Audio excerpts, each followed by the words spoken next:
Silenciado.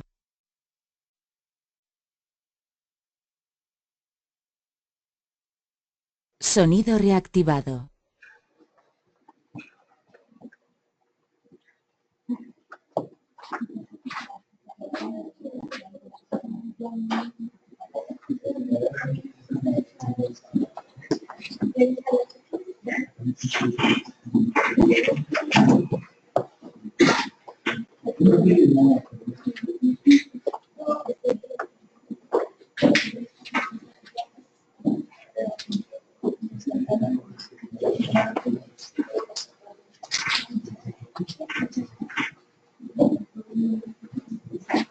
Sí. ¿Ya empezamos? Perfecto. Bueno, hola a todos, muy buenas tardes.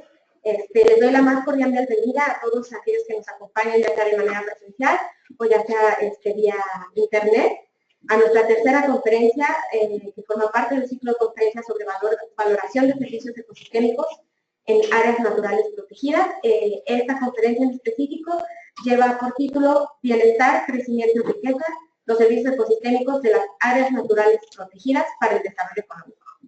Bueno, este ciclo de conferencias es promovido por el proyecto Ecovalor México, que resulta de un esfuerzo conjunto entre la Comisión Nacional de Áreas Naturales Protegidas y la Cooperación Alemana al Desarrollo, a través, como les mencionaba, de este proyecto que se llama Ecovalor México. Yo soy María Fernanda Contreras del Valle, voy a estar moderando este evento, y en nombre tanto del proyecto Ecovalor, de la Cooperación Alemana al Desarrollo y de la Comisión Nacional de Áreas Naturales Protegidas, les agradezco muchísimo a todos su asistencia. Únicamente quisiera, por favor, recordarles a todos los que nos acompañan de manera presencial, tener mucho cuidado, ser muy silenciosos, porque me parece que se escucha todo el ruido en internet cuando nosotros hacemos un pequeño ruido, entonces les pido, por favor, ser silenciosos. Y también para aquellos que nos escuchan vía internet, les solicitaría por favor que apaguen sus micrófonos para que tampoco los escuchemos todo el tiempo. Que los apaguen los micrófonos. Sí. Y bueno, para dar la bienvenida le doy la palabra a Andrea Cierta, que es el director del proyecto Ecovalor México. Entonces, Andrea.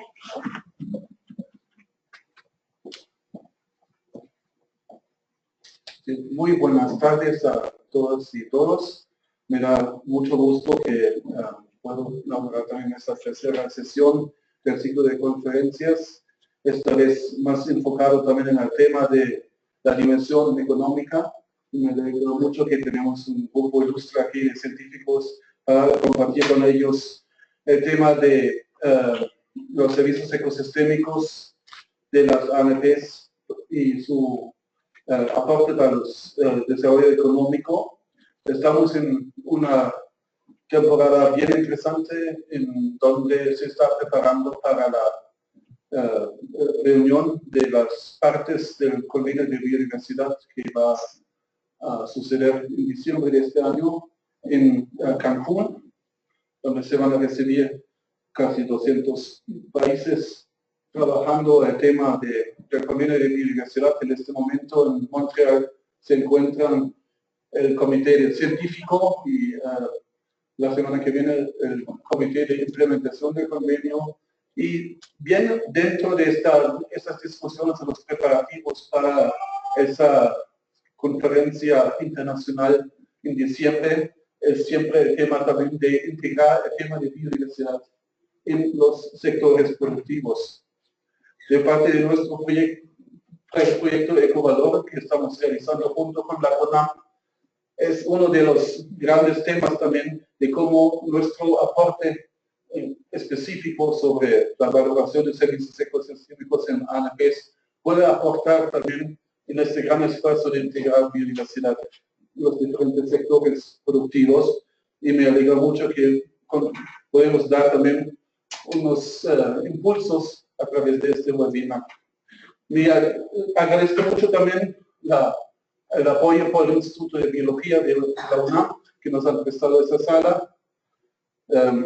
Me alegro mucho que otra vez tenemos también en todo el país unos colegas de CONAM y otros interesados conectados en el Internet, que nos da mucho gusto que este webinar ojalá sería solamente el comienzo de otros ciclos más de conferencias. Y agradezco también a los colegas del proyecto Perú Jeff Residencia, con quienes estamos trabajando en conjunto este webinar. Entonces, muchas gracias por los que están aquí presentes y muchas gracias también a los que están en todo el país conectados por el Internet.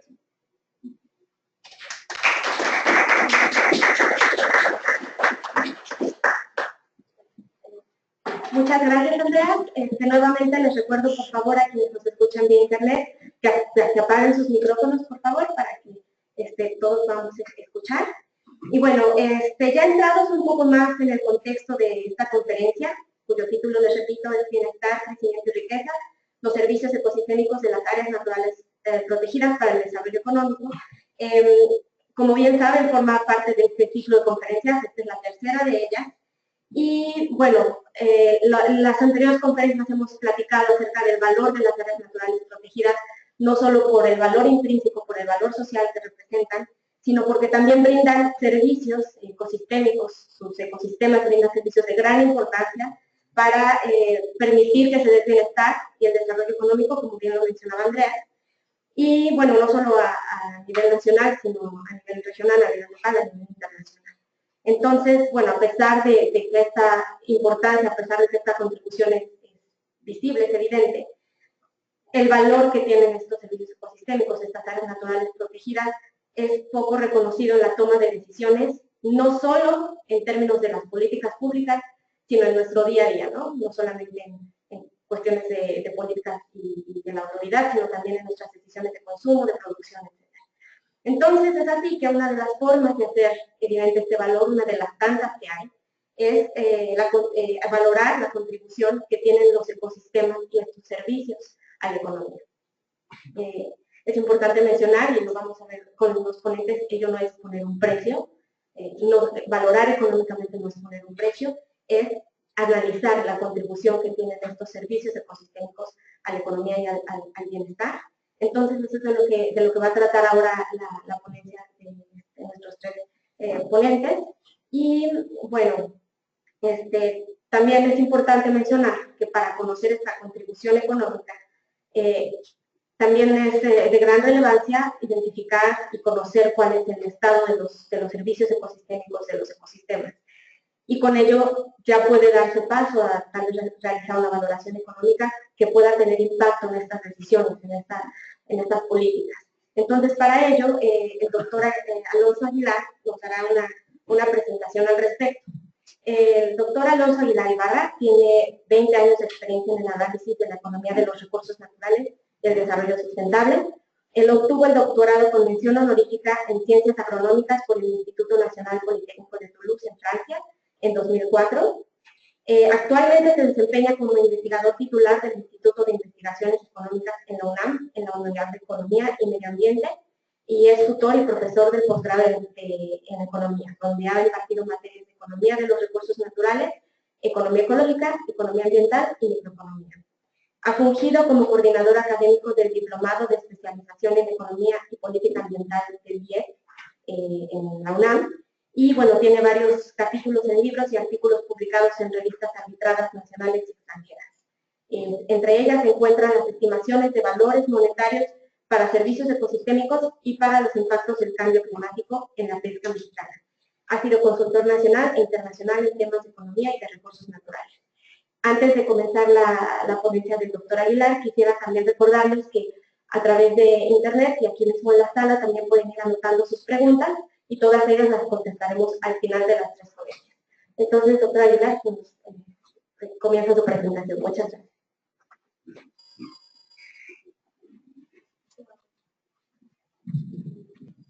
Muchas gracias, María Fernanda. Gracias a la CONAM y la GIZ por esta invitación para venir a compartir unos conceptos sobre los servicios ecosistémicos.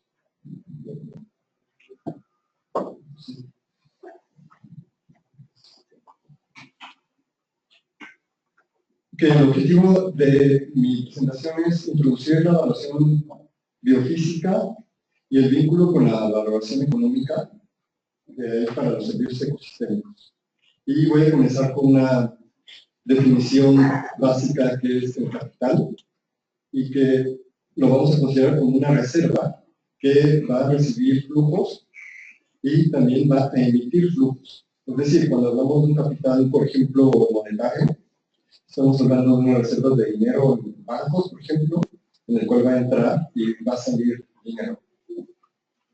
Lo mismo para otros tipos de capitales, que como es el capital natural.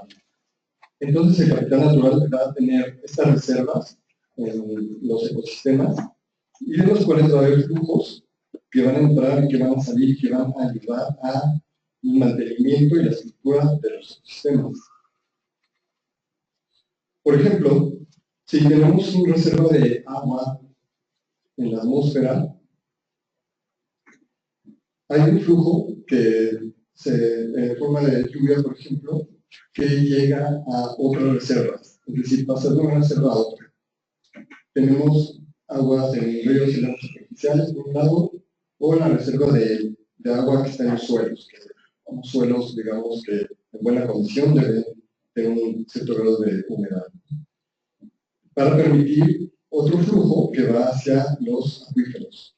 Entonces, este flujo biofísico pasa para acá, queda en otra reserva, y de esta misma reserva se puede pasar un flujo hacia la superficie, que sean, por ejemplo, los manantiales. Entonces, lo que estamos hablando aquí es que tenemos esta dinámica entre las reservas y los flujos. Muchos de los servicios ecosistémicos que conocemos son en realidad flujos. Por ejemplo, aquí podemos poner como ejemplo la infiltración, el mantenimiento de esta humedad en los suelos, que es una dinámica que el agua pasa poco a poco. Y también podemos hablar de otros tipos de reservas, ¿no? El suelo per se, no nada más una reserva de agua, sino también de dióxido de carbono, importante. Pero así como hay flujos o servicios ecosistémicos que nos van a beneficiar, también encontramos otros flujos que parten de otras reservas. Por ejemplo, el flujo del CO2, que puede ser por un lado benéfico para incorporarse a suelos o vegetales, también en forma de flujo se libera hacia la atmósfera. Por ejemplo, en los grandes arrozales que hay, las grandes extensiones de arrozales que hay en Asia, se acumula metano que puede transformarse y partir hacia la atmósfera y convertirse en CO2. Entonces está otra vez el flujo de una reserva hacia otra reserva, que es la atmósfera. Lo mismo pasa con la biomasa. La biomasa es, vamos a llamarle como los tejidos, tanto animales como vegetales, que están contenidos en los seres vivientes, y que también se está transformando por los ciclos de vida de los organismos. Por ejemplo, la quema de la biomasa del rastrojo, de los barbechos, de la agricultura, generan este monóxido de carbono que también va a acumularse a la atmósfera, a transformarse en CO2. Y en este caso, esta acumulación en la reserva de la atmósfera, en lugar de llamar un servicio, porque no nos está generando beneficios, es un deservicio. Es una jerga técnica en la cual se habla de estos mismos flujos naturales que pasan de una reserva a otra reserva y que generan, en este caso, daños para la sociedad o inconvenientes. Bueno, si partimos que en las reservas naturales, que es en donde tenemos esta estructura de ecosistemas, se dan estas funciones que son las que van a generar estos servicios ecosistémicos. Y los servicios ecosistémicos son un concepto antropocéntrico porque están definidos cuando generan estos beneficios. Bueno, los beneficios los podemos considerar de manera biofísica en un principio. Tenemos, por ejemplo, la provisión de alimentos o la pesca, de madera, el agua y otros componentes que podemos obtener de los ecosistemas. Pero también tenemos algunos procesos que generan estos servicios, como la polinización, la captura de CO2, depuración, regulación de ecosistemas. Y estos beneficios van a ser valorados por la sociedad. Tal vez alguna sociedad valora más algunas reservas de capital natural que otra. Por ejemplo, para algún sector de la sociedad, un área natural protegida es simplemente un depósito de madera que se puede extraer y comercializar. Para otros sectores de población, esa misma reserva se considera como patrimonio natural, que genera todos estos servicios, y no nada más desde el punto de vista ecológico, sino también cuestiones culturales o beneficios de recreación o para la salud.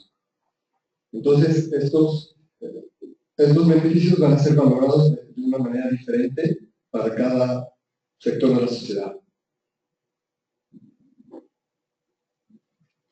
Por ejemplo, si tenemos una marina aquí, la cual se quiere, por ejemplo, extender hacia esta parte donde hay un manglar, entonces la sociedad se enfrenta a una decisión entre digamos, capital manufacturado contra este capital natural. Estas decisiones van a estar en gran medida definidas por este tipo de valores o preferencias que tiene la sociedad hacia, ya sea tener marinas o tener manglares. Pero la cuestión aquí de los flujos biofísicos es que cómo podemos comparar la cuestión de los beneficios monetarios claros que tiene una marina contra los beneficios de los servicios ecosistémicos. Porque aquí es una cuestión de peras con manzanas.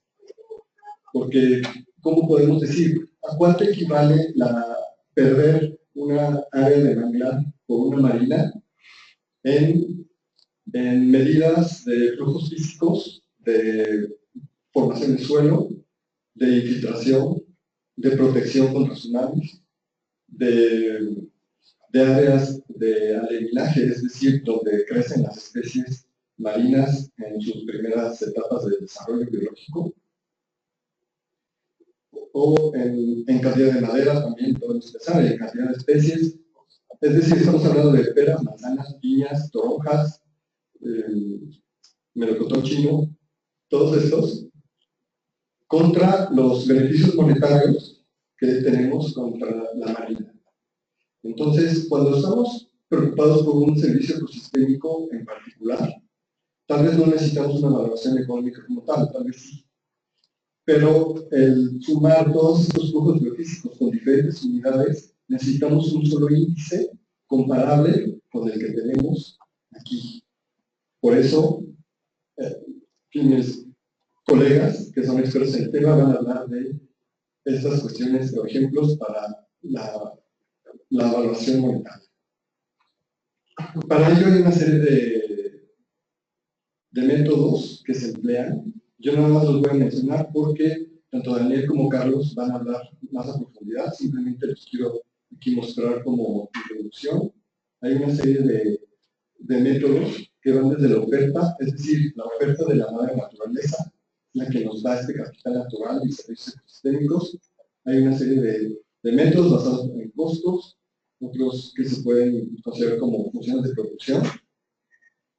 Tenemos desde la demanda, que es básicamente la sociedad, cómo percibe esa importancia o valor de los ecosistemas, y para eso hay otro tipo de métodos, que son estos de preferencias expresadas o reveladas, ya mis colegas les van a hablar un poquito más. Y tenemos otra forma también de hacer mediciones, que es la economía experimental. Esta abarca un poco de los dos métodos, porque esta la podemos aplicar para métodos desde este punto de vista de la oferta o métodos desde el punto de vista de la demanda. Son parte de los métodos, una introducción. Sí. Sí, perdón. Bueno, estos son los métodos que quería introducir para que mis colegas puedan explicar un poco de ejemplos y de sus experiencias. Muchas gracias.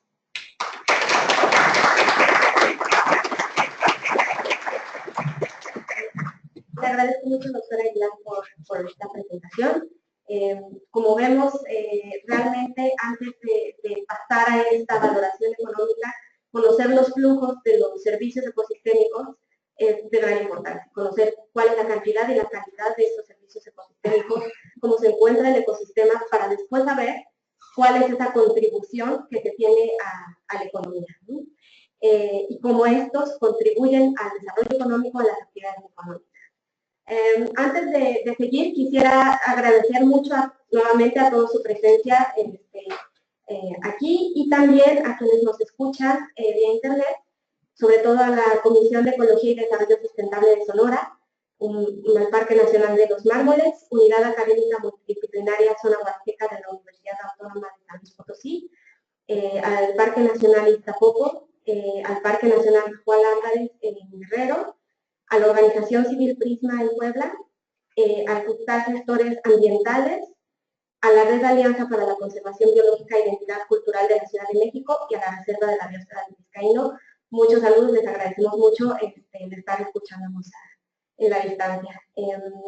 Bueno, ahora para continuar con el tema, más a fondo, como mencionaba el doctor Aguilar, acerca de las distintas maneras de hacer esta valoración económica de los servicios ecosistémicos, para saber cuál es esa contribución económica de los servicios. Vamos a pasar a la siguiente presentación, que es por parte del doctor Daniel Rebollo Fernández. El doctor Daniel Rebollo Fernández es integrante del programa de cátedras de investigación CONACYT en la Universidad Autónoma Metropolitana.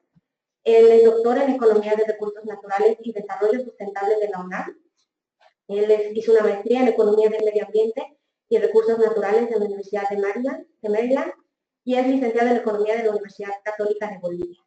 Él trabajó como técnico del Ministerio de Ambiente en Bolivia y técnico del Ministerio de Ambiente, Vivienda y Desarrollo Territorial de Colombia. Es profesor de materias como Economía de Recursos Naturales, Valoración Socioeconómica de Servicios Ecosistémicos y Econometría. Sus temas de interés son Economía Ambiental, Técnicas de Valoración Económica Ambiental, Teoría de Juegos, Economía Experimental en Manejo de Recursos de Uso Común y Cambio Climático.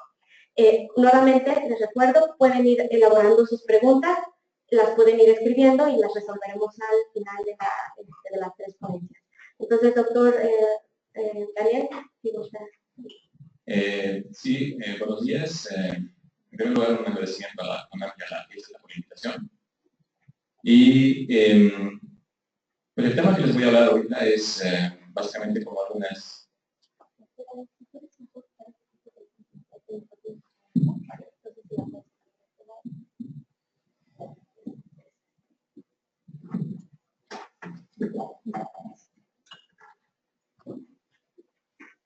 Listo, entonces, volviendo, ¿no? Estaba comentando que lo que les voy a mostrar básicamente son como una... como un poquito, digamos, de conceptos de dos metodologías que tienen que ver, como mostraba con su última diapositiva, en la cual se muestra la parte de métodos desde el punto de vista de la demanda y de la oferta, y me voy a enfocar directamente desde la demanda. Y después les voy a mostrar dos ejercicios de caso en los cuales aplicó valoración económica para que vean que realmente sí se puede llegar a aplicar este tema de valoración económica, las herramientas básicamente, ¿no? Entonces, básicamente lo que yo quería empezar diciendo es que esta parte, digamos, de la valoración y la parte del medio ambiente es un tema básicamente multidisciplinario, ¿no? Entonces, obviamente que tenemos que trabajar ahí economistas, biólogos, ingenieros, antropólogos, sociólogos, todos tienen que estar básicamente en los estudios de valoración, básicamente, ¿no? Porque uno lo ve básicamente desde su punto de vista pero que va a ayudar a hacer la parte de las valoraciones. Entonces, generalmente uno ve el análisis de temas ambientales desde el punto de vista de la biología o la ecología, ¿no? Pero digamos que también se puede ver desde el punto de vista de la sociología, antropología y la economía, que tiene que ver mucho con la parte del bienestar y la riqueza de la sociedad.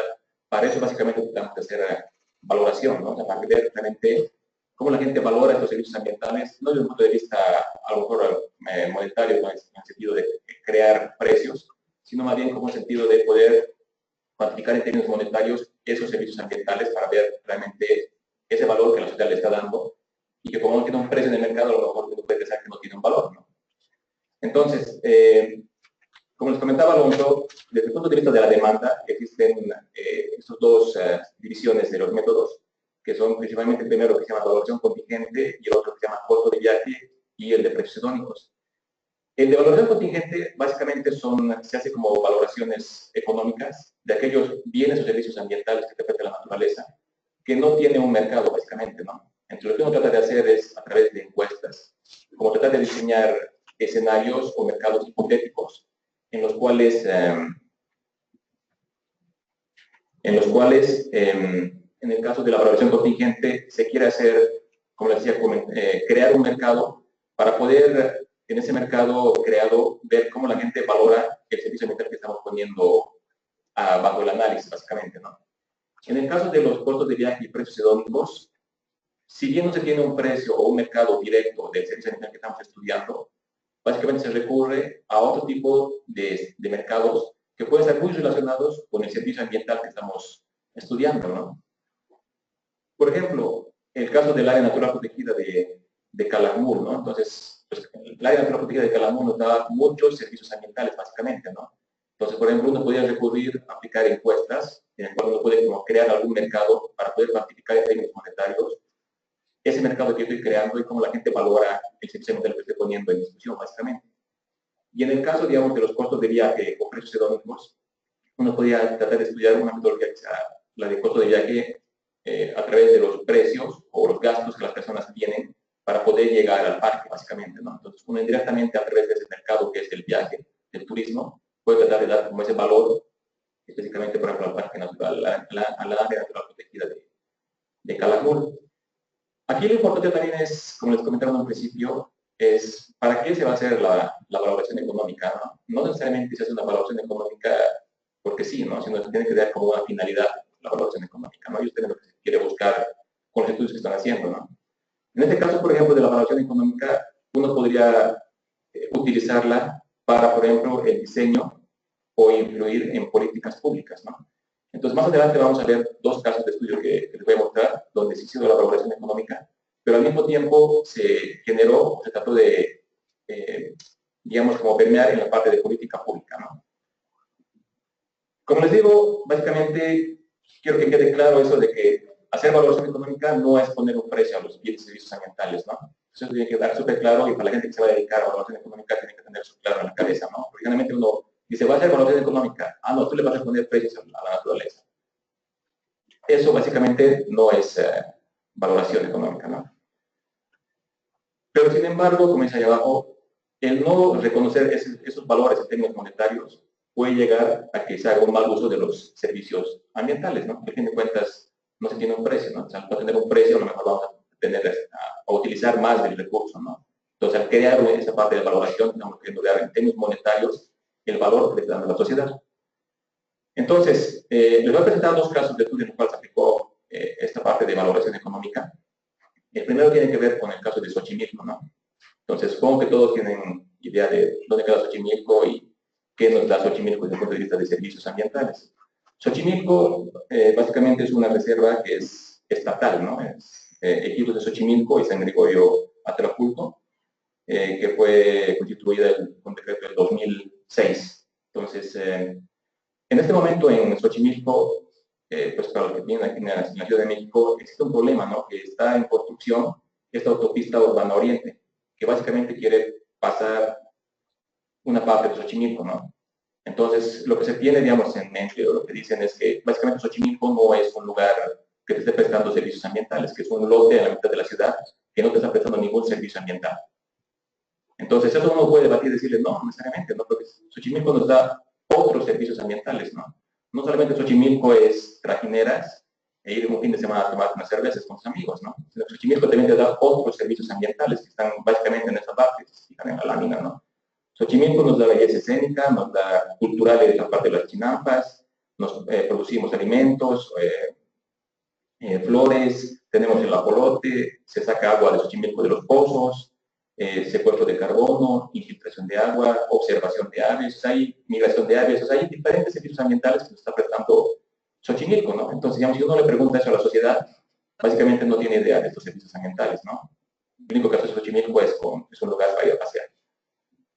Entonces, no por eso significa que no tenga un valor Xochimilco. Entonces, para eso nos sirve la valoración económica, ¿no? Para ver, digamos, en términos monetarios, cuánto la gente valora estos servicios ambientales. Entonces, les voy a mostrar el ejercicio que hicimos con la parte de valoración contingente, que es a través de encuestas, como les llaman, mercados hipotéticos que se crean, para poder cuantificar en términos monetarios, básicamente la parte de las aves.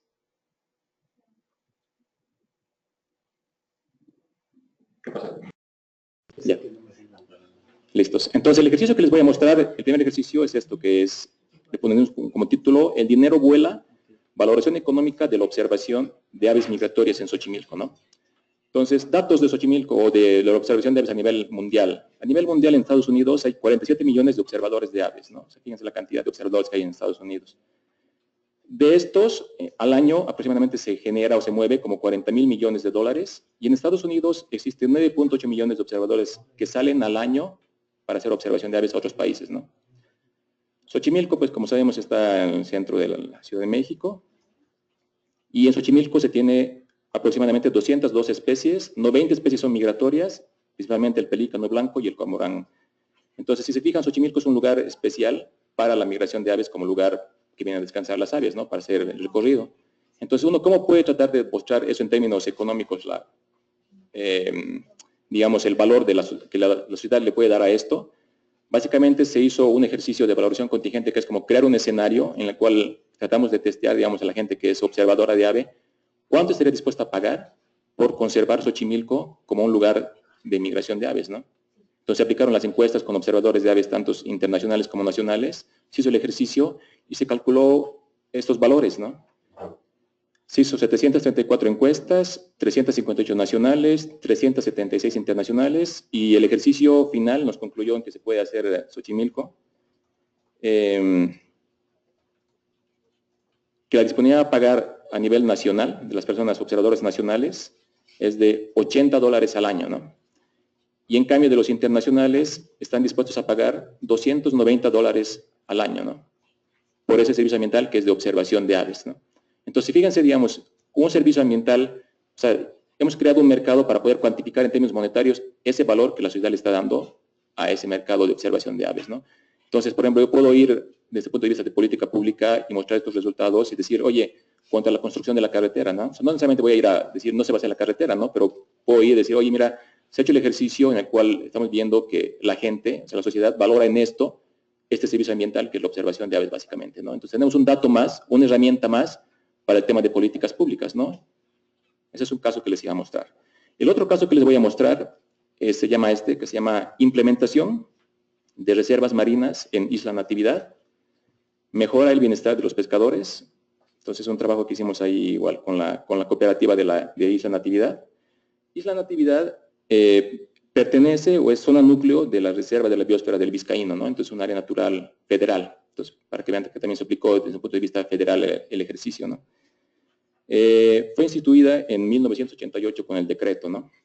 Entonces, el ejercicio básicamente consiste en que ahí en el lugar, en la isla, los pescadores tenían un problema de hace unos cuantos años porque notaban que estaba disminuyendo la cantidad de extracción de los recursos pesqueros. Entonces estaban sacando menos cantidad. Entonces la idea, ellos decían, oye, ¿qué podemos hacer para solucionar este problema, no? Entonces hay una organización civil que trabaja ahí en la isla que se llama Comunidad y Biodiversidad, una asociación civil, en el cual les propuso como implementar unas reservas marinas en la isla. Básicamente las reservas marinas son como unos bloques que se cierran en el mar, en los cuales no puede la gente sacar pesquería, ¿no? Entonces la idea es que tú no sacas eso con la idea de que se puedan regenerar las especies y que empiecen a migrar a los lados adyacentes y que en un futuro uno puede sacar más pesquería en los lugares adyacentes, básicamente, ¿no? A los pescadores les mostraron el ejercicio desde un punto de vista biológico de la importancia de las reservas marinas y sí les pareció interesante el ejercicio, ¿no? Desde el punto de vista biológico, porque les decía se van a recuperar las especies, va a haber especies más grandes y todo eso. Pero también los pescadores tenían la inquietud de que decían, oye, a mí, por ejemplo, sí me interesa eso, pero también me interesa mucho desde un punto de vista económico, ¿no? Si la implementación de reservas me va a llegar a tener algunas pérdidas, porque voy a pescar menos, ¿cómo puedo compensar eso, no? Entonces tenía que hacer el ejercicio desde un punto de vista de valoración de si implementar una reserva marina te podría generar mayores pesquerías en un futuro, básicamente, contra no pescar en este momento, ¿no? Entonces es un ejercicio de valoración económica, básicamente. Entonces, se trabajó específicamente con un recurso que se llama el abulón. No sé si lo han conocido, ¿no? Si lo conocen. Entonces, aquí traigo mi abuloncito. Entonces, el abulón básicamente es un recurso que sacan de la isla, ¿no? Es uno de los recursos más importantes de la isla y de la zona porque tiene un gran valor comercial. Entonces, la gente tiene mucho incentivo a poder sacar el recurso, ¿no? Entonces, por eso también llegó a la sobreexplotación del recurso. Entonces, aquí les presento como una lámina en los cuales les estoy mostrando como aquellos bienes y servicios ambientales que nos puede generar una reserva marina desde un punto de vista del valor económico total, ¿no? Entonces, si alguien está más interesado, digamos, en eso de valor económico total, puede ver, digamos, que hay el valor de uso, valor de no uso, valor de opción, ese tipo de valores que te reporta básicamente algún ecosistema o algo que estás queriendo estudiar. Entonces, básicamente, el ejercicio se concentra en estudiar la parte que está en roja, que dice la pesquería o captura comercial de la producción de abulón, ¿no? Entonces, si se fijan, por ejemplo, esa es la isla y alrededor están todos los lugares de pesca, los sitios de pesca de los pescadores, ¿no? Entonces, ellos van rotando la pesquería, básicamente, durante todo el año. Entonces, la idea del ejercicio era que se les decía, señores pescadores, cierren algunos bloques. En este caso se les sugirió el bloque, los que están pintados en rojo, que está el A5, B3 y B4, o E3 y E4, con la idea de que cierren eso, no pueden pescar ahí, y en un futuro van a empezar a migrar las larvas y van a empezar a migrar las especies a los bloques adyacentes, y entonces en un futuro vas a poder pescar más. Pero en un presente vas a pescar menos, ¿no? Entonces, básicamente es la decisión, dejo de pescar ahora, pero con la finalidad de que pueda pescar más en un futuro, o quiero pescar ahora todo y no dejar nada para un futuro, ¿no? Entonces, ese es como el escenario que se presentaba a los pescadores. Entonces, se hizo un ejercicio básicamente de valoración con un análisis costo-beneficio, que es otra metodología de valoración, para poder, digamos, como calcular con reserva versus no reserva la pesquería de abulón. O sea, ¿qué es más rentable en términos económicos para los pescadores, ¿no? Entonces, estos son los resultados. Se hizo como un ejercicio así a futuro, hasta el año 2030, que son el momento en el cual ellos tienen digamos, como la pesquería que ellos pueden sacar, como la concesión. Entonces, hizo el ejercicio, si se fijan, con reserva y sin reserva. Y vemos, después de sumando todo esto en el ejercicio, esos son los ingresos económicos al año, ¿no? que generarían implementar o no implementar la reserva. Y podemos ver que, digamos, que con reserva marina aproximadamente ganarían como 66 millones de dólares durante unos 25 años, ¿no? En cambio, sin reserva marina, sin implementar la reserva marina, ellos ganarían, en términos de extracción de pesquería, como 64 millones de dólares, ¿no? Entonces, si fijan, digamos, el ejercicio desde un punto de vista de valoración nos sirvió para mostrar a los pescadores que el implementar una reserva marina desde un punto de vista económico también es muy importante para ellos, ¿no? No solamente desde el punto de vista biológico. Entonces, si fijan, desde el punto de vista de política pública, o digamos, para ellos, sirvió también para convencer a los pescadores de que se tome esta medida en la isla, ¿no? Entonces, estas reservas que les digo ya están establecidas desde el año 2010 en la isla, las siguen manteniendo, y digamos que este ejercicio también ayudó para que ellos vean la importancia de la implementación de la reserva, ¿no? Entonces, fue una herramienta más que sirvió para esto, ¿no? Y desde el punto de vista de política pública, que les decía que importante este tema de valoración, es que la cooperativa que está en la isla, a través de esta organización civil, ya sometió una solicitud de refugio pesquero ante la CONAPESCA, ¿no? Entonces, ya permitieron desde el punto de vista de política pública como una herramienta. Entonces, esta herramienta ahorita está en estudio en la CONAPESCA, y lo más seguro es que la CONAPESCA les va a decir que sí, esas reservas van a ser consideradas ahora como áreas de refugio pesquero, que básicamente pues, es el primer instrumento pesquero en la legislación de México para el tema de la conservación de ecosistemas marinos y frente a temas de mitigación y adaptación contra el cambio climático, ¿no?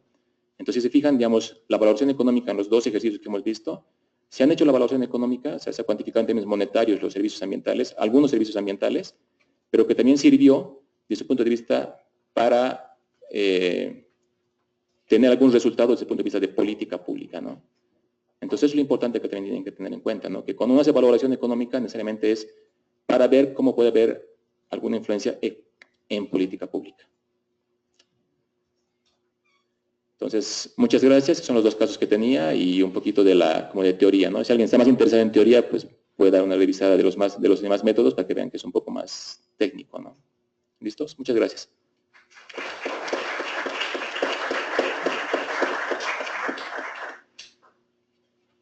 Bueno, muchas gracias al doctor Rebollo. Como hemos visto, sí son importantes los métodos para la valoración económica, pero antes de esa aplicación, de esa selección, lo más importante es conocer el objetivo. Y si ese objetivo realmente atiende a un cambio en la política pública, a un cambio en las prácticas que están influenciando cómo se encuentran los servicios ecosistémicos. Entonces, bueno, es muy importante considerar el contexto y considerar también que estas valoraciones bueno, se valora la contribución que se tiene a la economía entre muchas otras contribuciones que tienen los ecosistemas y los servicios ecosistémicos, como son las sociales, las culturales, pero aquí estos casos son un gran ejemplo de cómo el argumento de la contribución a la economía de estos servicios ecosistémicos generan cambios, en este caso, en las políticas públicas, ¿no? Entonces, muchas gracias al doctor Rebollo Fernández. Asimismo, quisiera nuevamente mandar muchos saludos y agradecer mucho a quienes nos escuchan desde Sierra de Vallejo, en Riameca, a la Reserva de la Biosfera de la Mariposa Monarca, a la Reserva de la Biosfera Sierra La Laguna, nos escuchan en Baja California Sur, en Oaxaca, en la Escuela Superior de Sociología de la Universidad de Guerrero, en Matamoros, Tamaulipas también, y en el Corredor Biológico Chichinautzin. Les agradecemos muchísimo que nos estén escuchando en la distancia. Bueno, ahora para dar seguimiento a las metodologías, a los métodos, y ver un poco más de ejemplos de cómo se relaciona la valoración económica de los servicios ecosistémicos con la toma de decisiones y cómo puede existir esta influencia, y algunos estudios de caso, nos va a dar la tercera ponencia el doctor Carlos López Morales. Él es doctor en Economía Ecológica por Rensselaer Polytechnic Institute en Estados Unidos. Él tiene una maestría en Economía por el CIDE, es licenciado en Economía por la UNAM y actualmente trabaja como coordinador de Teoría Económica y Economía Pública en la Facultad de Economía de la UNAM. Previamente realizó una estancia postdoctoral en el Instituto Global para la Sostenibilidad del Tecnológico de Monterrey y trabajó para la Dirección de Manejo Integral de Cuencas Hidrográficas del Instituto Nacional de Ecología y Cambio Climático. Sus actividades de investigación consisten en temas de la economía del agua y de la valoración económica de servicios ambientales, y algunos de sus trabajos han sido publicados en revistas y congresos internacionales. Trabaja también como docente en teoría económica y valoración económica de servicios ecosistémicos. Ha desarrollado consultorías para el Programa de Naciones Unidas para el Medio Ambiente, la Semarnat, el INEGI, el Laboratorio Nacional de Ciencias de la Sostenibilidad de la UNAM, y actualmente también es miembro de la Sociedad Internacional de Ecología Industrial y de la Asociación Internacional de Input-Output. Antes de comenzar, les pido por favor a todos quienes nos escuchan que anoten sus preguntas y las vamos a contestar al final de las ponencias. Muchas gracias.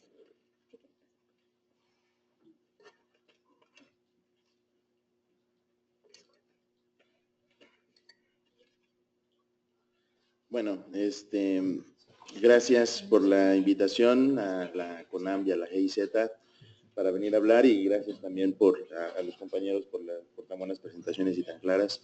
Es un gusto compartir el panel con ustedes. Voy a hablar un poco basándome en las presentaciones de mis compañeros y detallando algunos métodos también sobre valoración económica, ¿no? Daniel expuso algunos ejemplos de cómo los métodos de valoración económica con enfoques de demanda, ¿no? Se pueden utilizar para obtener esta contribución económica. Yo voy a exponer los métodos de oferta, también un par de ejemplos que hemos realizado en años previos. Entonces, bueno, al igual que algunos de los métodos de demanda de valoración económica, sobre todo, a ver, hay que agacharse mucho acá porque el micrófono está muy abajo. Al igual que algunos métodos de demanda, los métodos de oferta se basan en información que ya existe en el mercado, ¿no? Algunos métodos de demanda intentan utilizar esta información que ya existe en el mercado para intentar estimar, aunque sea de una forma indirecta, cuál es la disponibilidad a pagar de la gente por el beneficio de los servicios ambientales. Los métodos de oferta son un poco similares en ese sentido, en que utilizan la información que ya existe en el mercado, pero digamos la motivación es un poco diferente, ¿no? Básicamente hay dos vertientes de métodos de oferta para la valoración económica. Una vertiente está basada en el costo, ¿no? Entonces ahí tenemos costos evitados, costos de reemplazo y costos de reparación y de mitigación. La idea básicamente es que si tú tienes un servicio ambiental en buen funcionamiento, etcétera, pensemos por ejemplo en el servicio de protección de tormentas de arrecifes de coral, ¿no? Si tú tienes un huracán, ese servicio ambiental te evita costos por daños de infraestructura, etcétera, asociados al huracán. Costos de reemplazo se refiere a cuánto tienes que invertir en alternativas tecnológicas que te reemplacen un servicio ambiental. Eso supone que los servicios ambientales o ecosistémicos tienen un sustituto tecnológico, lo cual pues obviamente no siempre ocurre, ¿no? Este método está limitado. Pero traigo yo un par de ejemplos de utilización de este método. Y luego los costos de reparación o de mitigación, cuando ya provocaste el daño ambiental, ya tienes el aire contaminado, ya tienes la reserva de agua contaminada, ¿cuánto tienes que invertir para reparar ese daño, ¿no? La segunda vertiente de métodos que se asocia con la oferta utiliza la teoría de la producción, ¿no? Es una vertiente diferente y la teoría de la producción lo que hace es que relaciona la utilización de insumos con la obtención de cosas, de productos, ¿no? Algunos de los insumos pues pueden estar bajo la decisión de los productores y algunos de los insumos no están bajo la decisión de los productores. Aquellos insumos, los ambientales, por ejemplo, que son extramercado y que no dependen de la decisión de los productores, pueden terminar por mejorar la productividad de los procesos, ¿no? Entonces uno, mediante experimentos naturales, por ejemplo, uno puede comparar el rendimiento agrícola de dos parcelas, una que recibe, por ejemplo, pensemos en el servicio de polinización de una colmena que vive a un lado, y otra parcela agrícola que no recibe ese servicio, la productividad va a ser muy distinta, ¿no? Suponiendo que la utilización de los insumos de todo lo demás es constante, si uno ve productividad diferente, uno puede asignar esa diferencia a la existencia del servicio ambiental, ¿no? Entonces, esos son básicamente los métodos. A ver, no sé si pueden pasar ahí a la que sigue, porque el control no responde. Ahí está, ¿no? Entonces, el primer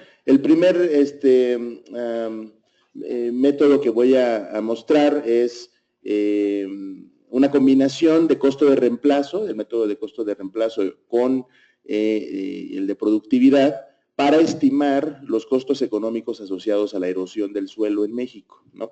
Es un trabajo que desarrollamos cuando estaba yo trabajando en el Instituto Nacional de Ecología, y la gente de ahí de la dirección tenía un interés muy claro sobre la erosión del suelo agrícola, ¿no? Entonces había muchos estudios biofísicos y había muchos estudios sociales y demás, pero no había una estimación económica de cuál es el costo de eso, ¿no? Y el otro ejemplo que voy a exponer brevemente es el costo de reemplazo, asumiendo que tengan que reemplazar el servicio de provisión de agua de los acuíferos en el Valle de México, lo cual ya casi que tiene que ocurrir, ¿no? Porque los acuíferos, como sabemos, están sobreexplotados y demás, ¿no? Y estos dos ejemplos pueden ser interesantes también desde el punto de vista de la información que requieren. El de erosión de suelos contábamos con mucha información biofísica, pero casi nada desde el punto de vista económico. Pero eso que había, que era muy poco, se pudo utilizar para hacer algunos cálculos muy sencillos y obtener alguna respuesta sobre eso. Y el otro, el del bosque de agua, pues tenía un requerimiento de información mucho más amplio y estaba disponible la información. Construimos un modelo económico para estimar el mínimo costo, etcétera, ¿no? Entonces son dos ejemplos también que difieren, no solamente en el método, sino en el volumen de información y de datos que requieres para llevarlos a cabo, ¿no? Entonces, el primero, ¿cuánto cuesta la erosión del suelo agrícola en México? Básicamente lo que hace es valorar económicamente por pérdida de productividad y por costo de reemplazo, ¿no? Asociado a la erosión del suelo. Estos son los datos mínimos con los que teníamos, ¿no? La pérdida promedio de centímetros, que eso venía de algunos estudios que los edafólogos y agrónomos ya habían realizado para todos los puntitos que ven en negro en el mapita, ¿no? Hay unas áreas de estudio que no se notan muy bien, pero la información de esas áreas de estudio se extrapoló a todas las áreas que aparecen como sombreadas en el país, ¿no? Y pudimos relacionar con algunos datos que tenía Zagarpa, cuánto se pierde. Estos son unidades productoras de maíz blanco en zona de temporada, ¿no? Entonces, cuánto esta unidad productora pierde en productividad, medida como toneladas por año, por cada centímetro de suelo agrícola perdido, ¿no? También teníamos unas estimaciones sobre eso. También teníamos estimaciones sobre la pérdida de nutrientes en el suelo, en particular potasio, nitrógeno y fósforo, asociados a cada centímetro que se pierde de suelo agrícola. Y con eso, pues, utilizas el precio de la tonelada para decir, bueno, si estás ganando menos toneladas por cada centímetro de suelo que pierdes, tú utilizas el precio de la tonelada en el mercado y ves cuánto estás perdiendo, ¿no? O, desde el punto de vista del costo de reemplazo, vas a ver cuánto te cuestan los fertilizantes que tienes que aplicar a la parcela para sustituir, ¿no? La función de los nutrientes que ya perdiste. Entonces, el enfoque es muy sencillo. El de pérdida de productividad básicamente es una multiplicación, que esto que está aquí es cuántas toneladas de maíz estás perdiendo por cada centímetro, ¿no? De suelo, multiplicado por el precio, ¿no? Entonces, lo que nosotros teníamos era un estudio o un conjunto de estudios que estimaban en el suelo agrícola en México cuántos centímetros de suelo se pierden. Y este es el promedio. El rango era demasiado, ¿no? Había estudios que tenían que hasta 3.8 centímetros de suelo por hectárea por año, lo cual es un montón, es muchísimo. Y había estudios que tenían 0.01 centímetros por hectárea por año, lo cual es muy poco, ¿no? Entonces, nosotros tomamos un promedio, no recuerdo si era un promedio ponderado simple, seguramente era un promedio simple, y el promedio nos daba de 0.4 centímetros de suelo agrícola perdido por hectárea por año.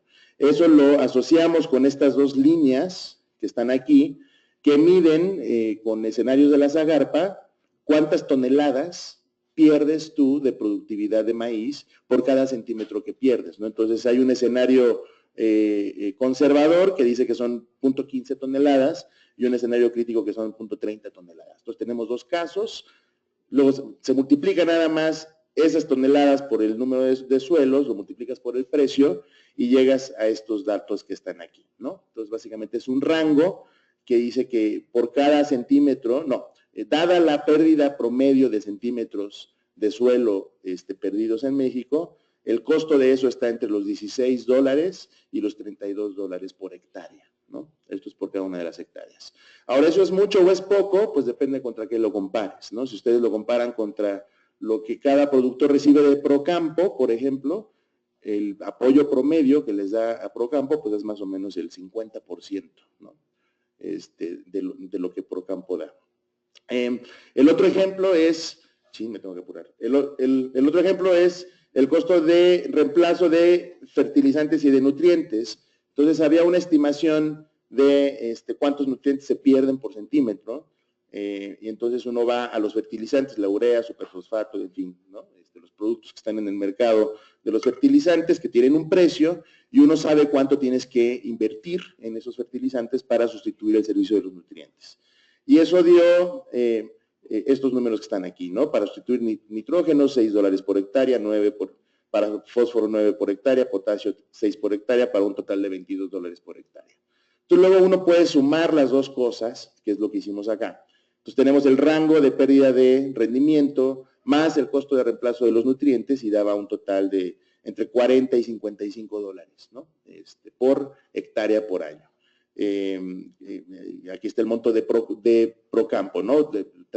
Pasado a dólares, está entre 80 y $108 por hectárea por año, entonces es más o menos la mitad, ¿no? Es un rango que está por ahí del 40, 60% en ese rango, el costo asociado a pérdida de productividad y de nutrientes. Si se extrapolan estos datos para toda la producción agrícola, que es lo que están aquí, ¿no? Esa extrapolación es lo que está detrás de estos números que ven acá, los costos asociados a la pérdida de productividad y al costo de reemplazo está entre el 7.8 y el 11% del valor de la producción agrícola, ¿no? Que es un valor bastante relevante, ¿no? Entonces, digamos, el objetivo de esto era decirle a la Zagarpa y a todas las instituciones que tienen que ver con los apoyos para el campo, decir, bueno, pues tienen que cambiar las prácticas agrícolas en el país, ¿no? Porque se está generando erosión y eso tiene un costo económico importante, ¿no? Entonces, ese fue el primer ejemplo. El segundo ejemplo es un costo de reemplazo de los acuíferos asociados al bosque de agua. El bosque de agua es bosque que está aquí entre 3 zonas metropolitanas. Es la Ciudad de México, esto es Toluca, y acá está Cuernavaca y Pachuca está acá, ¿no? Entonces, este bosque es la zona de recarga de acuíferos sobre los que viven, por acá tengo el dato, 28 millones de personas, ¿no? Que son las personas que viven en estas ciudades. Más o menos tiene 230,000 hectáreas. El 70% de este bosque, esto es importante, ¿no? El 70% de este bosque está bajo algún régimen de conservación, ¿no? Hay 6 ANPs federales, 10 estatales y 5 a nivel municipal o comunitario, ¿no? Pero aún así, a pesar de que está esto, ¿no? Incluso aquí está la ANP, que tengo entendido yo es la más antigua del país, que es la del Desierto de los Leones, ¿no? El 20% de la cobertura vegetal se ha perdido en 20 años, ¿no? Entonces aquí hay un problema grave, porque a pesar de que está declarado como área natural protegida prácticamente todo el bosque, bueno, el 70%, se está perdiendo cobertura forestal, ¿no? Casi todo se va a secundarización, pero también tienen transición hacia agricultura y, de forma importante, transición hacia zona urbana. Entonces, si se pierde el bosque, se pierde el servicio de recarga de los acuíferos que están acá, ¿no? Entonces, nos imaginamos un escenario en el que, bueno, si se pierden los acuíferos, ¿qué es lo que hay que hacer para traer agua para beneficiar a todos esos 28 millones de personas que están ahí, ¿no? Entonces, la recarga estimada, ¿no? Utilizando esa valoración biofísica de la que hablaba Alonso, ¿no? Tienes que contar con esa valoración biofísica, tienes que saber cuál es el servicio de provisión. La recarga estimada en este bosque, que está aquí, es de alrededor de entre 10 y 25 metros cúbicos por segundo, pero la extracción es casi 47 metros cúbicos por segundo, ¿no? Es más del doble, ¿no? De lo que se recarga es lo que sacas, entonces eso, pues a la larga se va a acabar con los acuíferos. Lo que ustedes ven aquí en verdecito es el bosque, lo que ven acá, digamos, en la frontera más lejana, son los acuíferos, ¿no? Que se recargan en ese bosque, que tienen como la zona de recarga principal en ese bosque, y todos los puntitos como plagas son los pozos de extracción, ¿no? Son como 5,400 pozos que están en Morelos, en Estado de México y en el Distrito Federal, ¿no? Entonces, bueno, ¿qué pasa si se agotan los acuíferos? ¿Cuánto costaría sustituir el servicio de provisión con sustitutos tecnológicos, ¿no? Los sustitutos tecnológicos, además, ahí están, ¿no? No son invento de nadie, incluso algunos ya se empezaron a construir. Básicamente son 5 trasvases intercuencas de Estado de México, Veracruz, Morelos, Puebla, Hidalgo, ¿no? El que ya está ahorita bajo construcción, por lo que puedo ver, es el de Veracruz, ¿no? Y un programa de recarga artificial de los acuíferos que está llevando a cabo el sistema de aguas de la Ciudad de México utilizando agua tratada, ¿no? Entonces, se hizo un modelito financiero para estimar cuál es el costo en la vida útil, en fin, es un costo a valor presente, Y el resultado es que tienes que construir las 5 cosas. O sea, si tú quieres traer los 47 metros cúbicos por segundo de otros lados del país, tienes que construir las 5 opciones a un costo más o menos de 30,000 millones de dólares, ¿no? A valor presente, a precios de 2012, ¿no? ¿Eso es mucho o eso es poco? Bueno, si yo tuviera que pagar estos 31,000 millones de dólares por anualidades, ¿no? O sea, si yo divido eso en los 20 y tantos años de la vida útil, la anualidad asociada a este valor presente es equivalente al presupuesto anual actual del sistema de aguas de la Ciudad de México, ¿no? Entonces es como, pues señores, nada más para traer el agua que ahora no vamos a sacar de los acuíferos, hay que doblar el presupuesto del sistema de agua de la Ciudad de México. Son alrededor de 1,000 millones de dólares por año, ¿no? Si uno compara eso, que es, digamos, lo que tendrías que hacer si pierdes el servicio ambiental, con el costo de la conservación de los ecosistemas que te proveen ese servicio ambiental, ¿no? Esa comparación siempre es como medio ridícula, ¿no? Porque si uno asume, aquí hay muchos supuestos también, si uno asume que hay una aplicación generalizada en las 230,000 hectáreas de pago por servicios ambientales, ¿no? Y si uno asume que el monto que les dan a los propietarios de la tierra funciona para conservar, el costo de la conservación anual es más o menos de 40 millones de dólares anuales, nada más, ¿no? Entonces ustedes comparen 40 millones de dólares contra 1,000 millones de dólares anuales, ¿no? Con los 1,000 millones tendrías que sustituir y para conservar con 40 te bastaría, ¿no? Que es menor al 0.5% de la anualidad de los costos de reemplazo, ¿no? Entonces, ya con esto termino. Había un poquito más cosas, pero a lo mejor podemos regresar en la parte de discusión. Pues con esto termino. Gracias.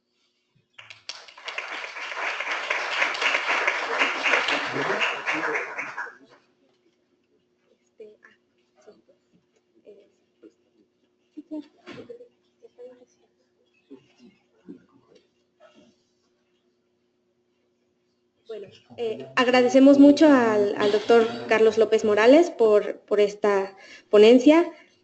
Ahora, con estos métodos, desde el punto de vista de los costos, vemos cómo se puede valorar un servicio ecosistémico o servicios ecosistémicos en términos de qué pasaría si estos no existen y cómo podría una solución alternativa, cuánto nos costaría, ¿no? Entonces, les agradezco mucho a los 3 panelistas por sus excelentes ponencias y ahora quisiera dar lugar a las preguntas. Entonces, ahora todavía tenemos espacio para más preguntas. Si tienen algunas también aquí en la sala, pueden escribirlas, les pueden pasar un papelito para que nos la pasen y quienes están vía internet también pueden seguir mandando sus preguntas. Les agradecemos mucho a quienes ya las han hecho. Ahora, esta pregunta es para todos los panelistas y la pregunta es: la valoración de servicios ecosistémicos se entiende como una herramienta para convencer a la sociedad y la clase política de la necesidad de proteger los recursos naturales. ¿Qué hace falta en la academia para potenciar estudios sobre la valoración de servicios ecosistémicos? Si quieren, la repito nuevamente. Está un poquito elaborada. Ya se sabe, y lo que hemos visto en las ponencias es que la valoración económica de los servicios ecosistémicos convence y sirve para convencer a la sociedad y a la clase política de que es necesario proteger los recursos naturales. ¿Qué hace falta entonces en la academia para potenciar estudios sobre valoración económica de los servicios ecosistémicos?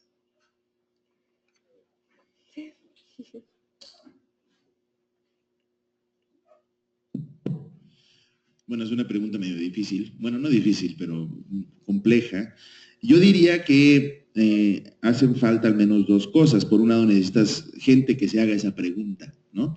Entonces, pueden ser estudiantes, y para que los estudiantes se hagan esas preguntas deben de saber que ese problema existe, y muchas veces los estudiantes no conocen que ese problema existe, ¿no? Entonces, por un lado, eso se puede explicar también porque los planes de estudio tradicionales, digamos, que tenemos en las universidades, pues no necesariamente les están transmitiendo esos problemas, ¿no? Y esa es la segunda cuestión, que para que los ejercicios de valoración económica se multipliquen en academia, necesitas investigadores que estén también haciendo esa pregunta y enseñando esos contenidos a los estudiantes, ¿no?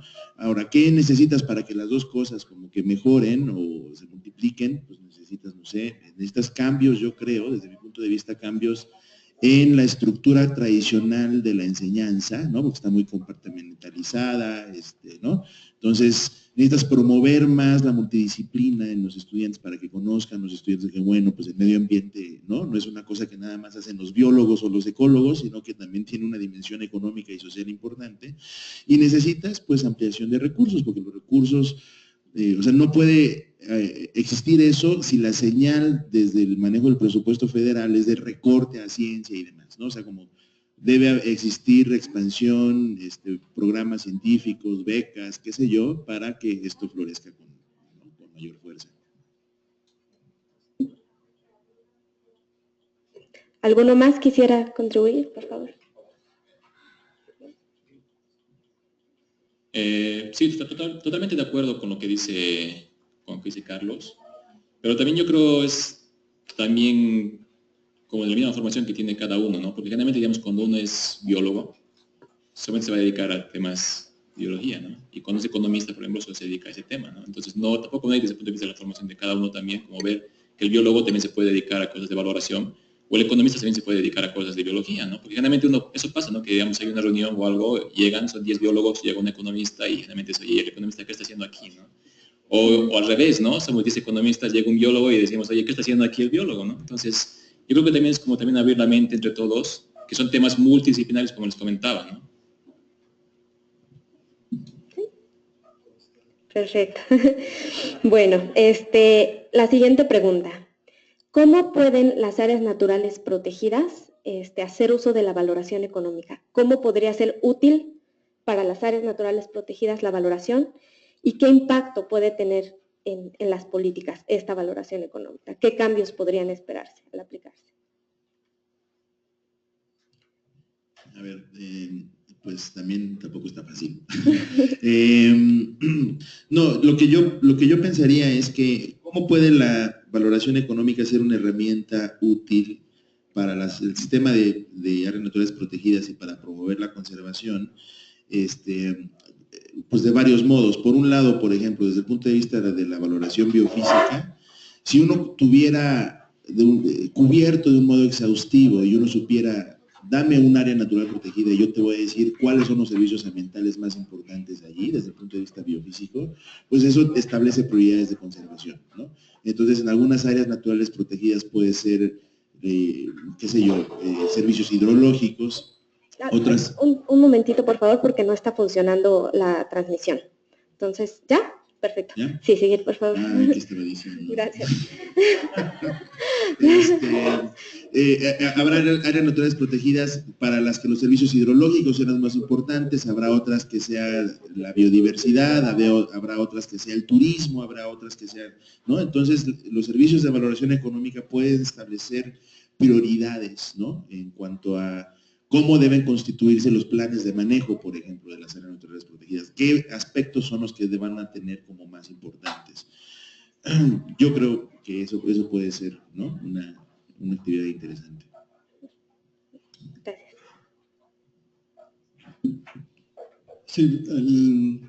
Sí, lo que yo pienso, además de que estoy de acuerdo con Carlos, es que la valoración debe estar frecuentemente unida a los instrumentos de gestión específicos. Por ejemplo, cuando nos preguntamos desde el punto de vista biofísico, ¿cuál es el nivel de norma adecuada para no perder o llegar a un umbral ecológico? Ese es un punto importante desde el punto de vista biofísico, que está ligado también a la parte económica, porque ahí debe estar ligado a instrumentos como subsidios o impuestos o multas.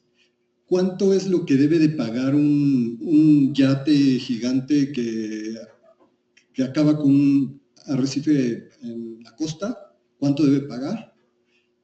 ¿Cuánto se les debe pagar de manera justa a ejidatarios por los servicios que están, o en la área que están evitando sembrar y que están conservando? ¿Cuánto es ese monto adecuado? Yo creo que es como debe de ir ligada la valoración a instrumentos de gestión específicos. Y tal vez es para poder terminar con este punto, básicamente también es que, como pasó con el caso de Xochimilco que les mostraba, ¿no?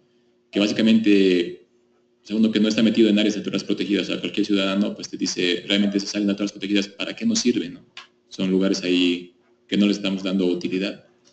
Ese es el problema también, yo pensaría, ¿no? Entonces también esta parte de la parte de valoración económica para la CONAM, por ejemplo, también les sirve mucho en el sentido de poder mostrar a la sociedad realmente la importancia que tienen las áreas naturales protegidas, ¿no? Que no solamente son lugares que tienen ahí de conservación, ¿no? Sino que también están dando servicios ambientales a la sociedad, ¿no? O sea, nosotros mismos y a la gente que vive en la zona, ¿no? Eso es súper importante que tengamos en cuenta, ¿no? Y también en el sentido de que generalmente cuando tú tienes que discutir, por ejemplo, temas de presupuestos, a lo mejor ustedes como ministerios de medio ambiente, a lo mejor cuando van solamente desde un punto de vista muy biológico a discutir contra el Ministerio de Hacienda, es bien complicado de que te puedan dar dinero, ¿no? En el sentido que, voy a hacer conservación, listo, te damos esto, pero ya, listo, tranquilos con eso, ¿no? En cambio, si tú vas con una herramienta más como de valoración, en el cual dices, oye, mira, si perdemos el bosque del agua, como dice Carlos, nos costaría esto traer el agua a otro lugar, como que ya les enciendes el foco a los del Ministerio de Hacienda, por ejemplo, te dicen, oye, sí, es algo interesante y es algo que tengo que apoyarte porque es algo de dinero que voy a dejar, que voy a ahorrar. Entonces, ahí también tenemos que ver que es muy importante las valoraciones, ¿no? No solamente es hacer tesis o hacer investigaciones, ¿no? Ahora, un poco en este tema, nos preguntan si es tan importante la valoración económica y si tienen tanta contribución a la economía las áreas naturales protegidas, ¿por qué es tan poco conocida?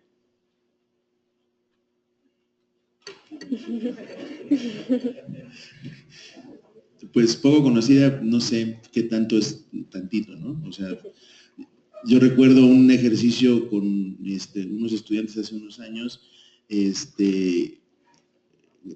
uno de los estudiantes quería hacer quería saber cuántos estudios de valoración económica existían en México, ¿no? Entonces, yo tenía una visión mucho más pesimista y dije, bueno, pues órale, ponte a investigar, no vas a encontrar más de 20, ¿no?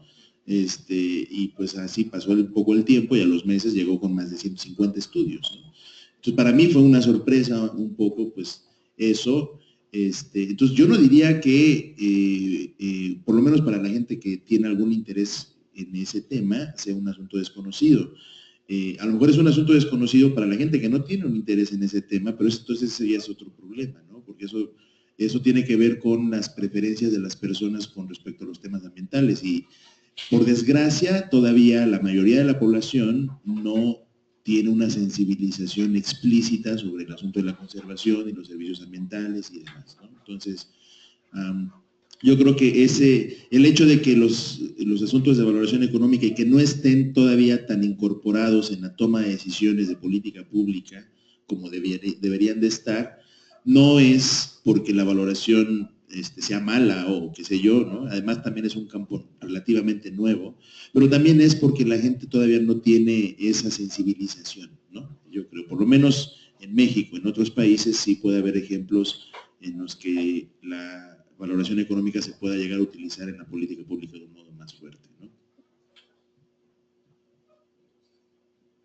Sí, yo creo que es mucho de lo que se comentaba hace rato de la falta de formación de recursos humanos en el tema, por un lado, y por otro lado es la obtención de financiamiento para los estudios, porque podemos tener desde el punto de vista de los métodos que vimos de la demanda, digamos, son muy demandantes, bueno, valga la redundancia, en presupuestos requeridos para llevar a cabo una buena muestra, un ejercicio muestral adecuado para tener resultados robustos. Y hay una gama de un gradiente, digamos, de costos en el que vendría los de la demanda, como el que comentó Daniel de evaluación contingente, hacia los de economía experimental, y después hacia los de la oferta que comentó Carlos sobre costos, hasta tener otro extremo de transferencia de beneficios. Entonces yo creo que son ahí mucho depende los objetivos de los estudios, pero van de acuerdo con el presupuesto que se requiere.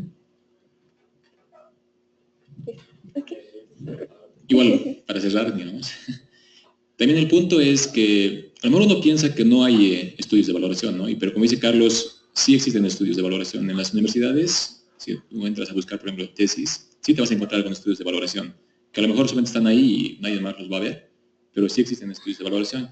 Yo creo que el punto ahorita también es como tratar de ligar cómo se puede pasar esos ejercicios que se hacen desde el punto de vista académico o de motivación de cada uno al tema de pasarlas al diseño de políticas públicas, ¿no? Yo creo que ese es el mayor problema que existe en este momento con el tema de valoración. Saber realmente cómo los ejercicios de valoración nos pueden servir para un mejor diseño de política pública con el sentido de hacer conservación, en este caso de las áreas naturales protegidas, ¿no? Yo creo que eso es como lo que se tiene que buscar en este momento.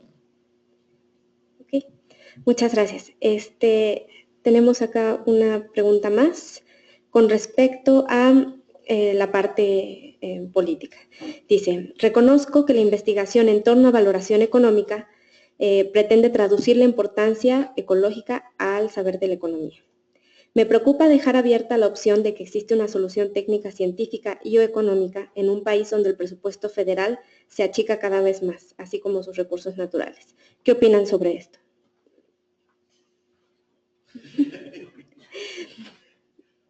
Dada o sea, se reconoce el valor de la valoración económica y de la investigación en valoración económica de servicios ecosistémicos.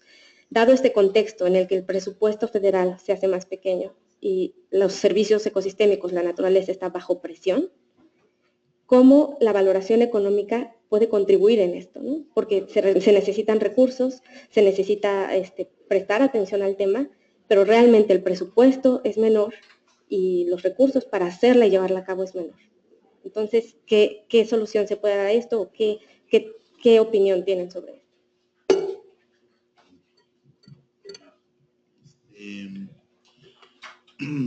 Pues no sé. Sí.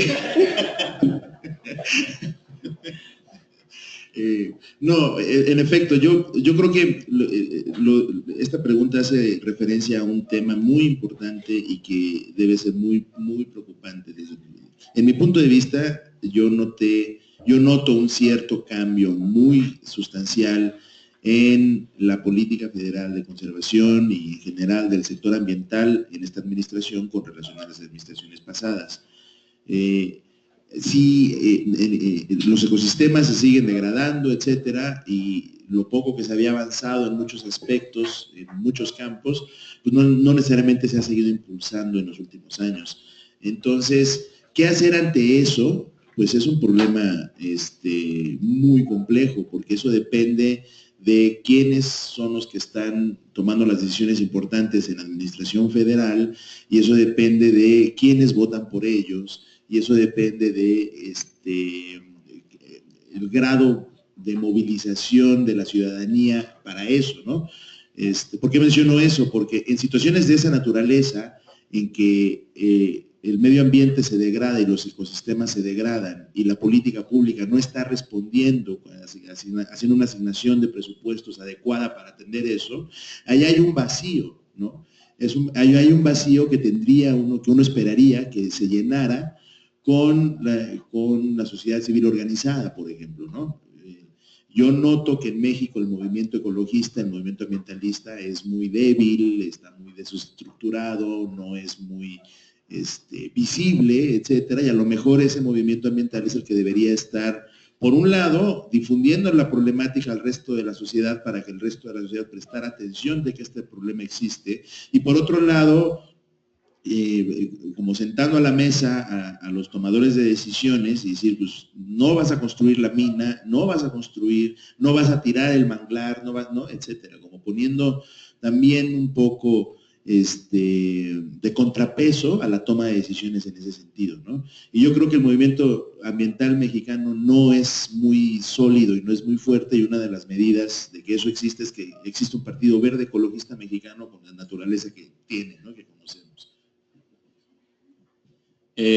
Igual, o sea, yo pienso también el hecho es que realmente como sociedad también nos falta identificar bien la parte del valor de los servicios ambientales, básicamente, ¿no? Porque generalmente cuando hay este tipo de recortes, digamos, en presupuestos, pues, obviamente que lo primero que se va es a la parte de medio ambiente, ¿no? Porque es lo peor, o sea, pensamos que es lo último porque no nos sirve para nada, ¿no? Es el problema. Pero, digamos, si uno realmente mostraría la importancia de los servicios ambientales y digamos, con esto de mostrar la importancia, no solamente es mostrar la importancia a la sociedad, ¿no? Sino que también es mostrar la importancia a lo que están diseñando la política pública y a lo que están manejando el dinero. En el proyecto tienes que mostrar también, decir, mira, si pierdes estos servicios ecosistémicos pasaría esto. Básicamente es un capital más que tenemos como sociedad, que si perdemos, pues estamos sacrificando, ¿no? Entonces yo creo que también es desde ese punto de vista, ¿no? Y también en el sentido de que generalmente uno piensa que como ambientalista o que trabaja ese temas, uno generalmente está como yendo en contra del desarrollo, ¿no? O sea, te van a decir, oye, es que, por ejemplo, el caso de Xochimilco, ¿no? Que les he mostrado, está la carretera, listo, pero tú haces esto, entonces no se va a hacer la carretera y tú vas a estar en contra del desarrollo. Básicamente tampoco es eso, ¿no? Sino que la idea también es que este tipo de servicios ambientales se meta, por ejemplo, dentro del análisis de los proyectos, ¿no? Es un costo más que la sociedad va a asumir. Debería estar eso también dentro del análisis. Entonces, si se fijan, si metemos eso, no es con la intención de que no queramos que se haga desarrollo también, ¿no? Entonces, también tenemos que ver eso y que la sociedad bien comprenda eso, ¿no? Sí, yo nada más agregaría que habría que involucrar a que hay muchas empresas grandes que tienen influencia en estas reservas y flujos. Hay una influencia en la obtención de insumos para su producción y creo que sí habría que involucrar a que también compartan parte del presupuesto para los estudios y convencerlos, porque muchas veces el que estas empresas también ayuden a las cuestiones ambientales es un plus para muchas de ellas.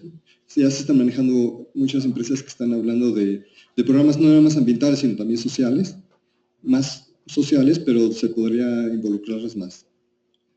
Okay, y justo en esta línea hay una pregunta que dice, ¿existen estudios sobre servicios ecosistémicos que relacionen temas de salud y medio ambiente? Sí, en particular, el primer ejemplo que se me viene a la cabeza es los estudios que hay que relacionan la profundidad de extracción del agua subterránea a medida que el acuífero se va agotando con la presencia de, pues qué sé yo, químicos y demás que influyen en la salud, ¿no? Entonces, por ejemplo, para la ciudad de Aguascalientes hay un problema muy fuerte en la extracción del agua subterránea, el acuífero se está agotando, etcétera, y entonces el agua que están sacando cada vez viene de profundidades más grandes y viene con flúor, viene con arsénico, viene con un montón de cosas que afectan a la salud de la población. Entonces ahí hay un vínculo muy claro entre la provisión de un servicio ambiental y la afectación a la salud por otro lado. Pensemos en la contaminación del aire en la Ciudad de México, ¿no? Ese es otro vínculo muy claro que uno puede hacer una valoración económica sobre los costos evitados que tienes tú en salud si tú tienes aire de buena calidad en la Ciudad de México, ¿no? Se mueren alrededor de 4,000 personas en el Valle de México por enfermedades asociadas a la contaminación, se genera un volumen importante de consultas en el sistema de salud por enfermedades de contaminación. Entonces, tú puedes ahí establecer muy directamente una relación entre el servicio ambiental, aire limpio, ¿no? Y el costo a la salud, ¿no? Sí.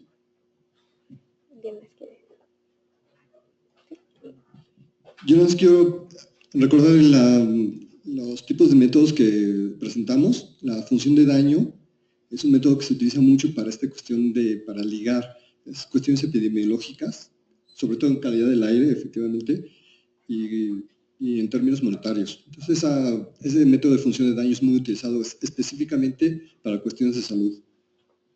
Okay, muchas gracias. Bueno, aquí otra pregunta con respecto a el debate sobre la valoración económica. La pregunta es, ¿cuáles son las consecuencias estimadas de valorar la naturaleza a partir de una visión utilitarista actual? Esto viene del debate de que la valoración económica es básicamente poner un precio, ¿no? a los servicios ecosistémicos. ¿Es esto verdad? ¿No es verdad? ¿Y cómo? Sí, es que yo creo que como cualquier herramienta, digamos, que se tiene a la mano, uno lo puede hacer un buen uso o no lo puede hacer un mal uso, básicamente, ¿no?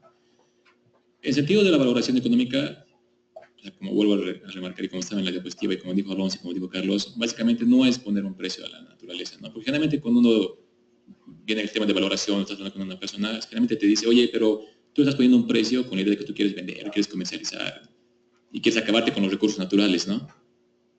Totalmente falso, ¿no? O sea, puede haber estudios que derivar a eso, pero esa no es como la idea de la herramienta, básicamente, ¿no? Como les digo, también depende cómo la herramienta tú la quieras manejar, cómo la quieras utilizar y el uso que tú le quieres dar, ¿no? Sí, a ese respecto estoy de acuerdo con lo que dice Daniel. Es una herramienta y con una herramienta tú puedes hacer cosas buenas o puedes hacer cosas malas, ¿no? Pero la herramienta en sí no tiene un problema, digamos, ético, ¿no? Adscrito. Ahora, añadiría a eso que la valoración económica no solamente toma la perspectiva utilitarista como uno de los marcos conceptuales para hacer los ejercicios, ¿no? Hay ya en la literatura muchos métodos de diferentes tipos, de diferentes lados, no todos vienen de la teoría económica, sino, ¿no?, de la teoría económica estándar, digamos, sino vienen también de otros campos de la economía y de otros campos más multidisciplinarios, que también están haciendo ejercicios de valoración económica. Y entonces los métodos tradicionales, como los que acabamos de presentar, de método de demanda, método de oferta, etcétera, se convierten ya nada más en una parte muy importante, sí, de la valoración, pero no es la única parte, ¿no?